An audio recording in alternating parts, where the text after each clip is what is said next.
இறந்த பிற்பாடு அந்த சீதன சொத்தானது கணவனுக்கு போகாது. எந்த விதமான பங்கு. ஹாய், வணக்கம்.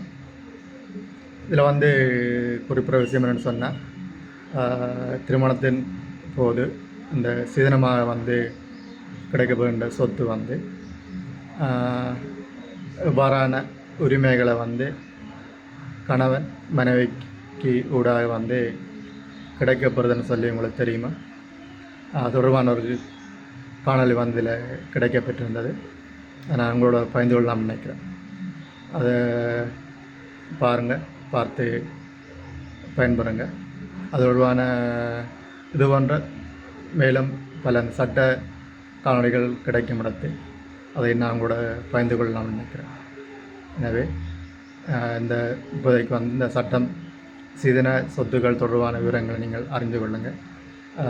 இதே போன்று நான் மேலதிக விடயங்கள் கிடைக்கும் இடத்து உங்களோட நான் பகிர்ந்து கொள்கின்றேன். தேச வளமைக்கு கீழே கொடுக்கப்படுகின்ற சீதனத்தை யாரெல்லாம் சொந்தம் கொண்டாடலாம்? Proud citizens, powerful nation. தேச வளமையில சீதனம் பெண்ணுக்கு கொடுக்கப்படுறதா இருந்தா கூட பெண் அந்த சீதன சொத்தை விற்க வேணுமாக இருந்தா கட்டாயமாக அவள் அந்த பெண்ணினுடைய கணவரின் சம்மதம் அவசியம். கணவனுடைய சம்மதம் இல்லாம ஒரு தேச வளமையால் ஆளப்படுகின்ற பெண் தன்னுடைய சீதன சொத்தை விற்க முடியாது. அது மட்டும் இல்லாம அந்த பெண் இறந்த பிற்பாடு அந்த சீதன சொத்தானது கணவனுக்கு போகாது. எந்த விதமான பங்கும் சீதன சொத்துல இருந்து கணவனுக்கு போகாது. பிள்ளைகள் இருப்பார்களாக இருந்தால் பிள்ளைகளுக்கு அந்த சொத்து போகும். இல்லாவிட்டால் பிள்ளைகள் இல்லாத சந்தர்ப்பத்திலே அந்த சீதன சொத்து எந்த வழி மூலமாக வந்ததோ அந்த வழியினருக்கே மீண்டும் போகும்.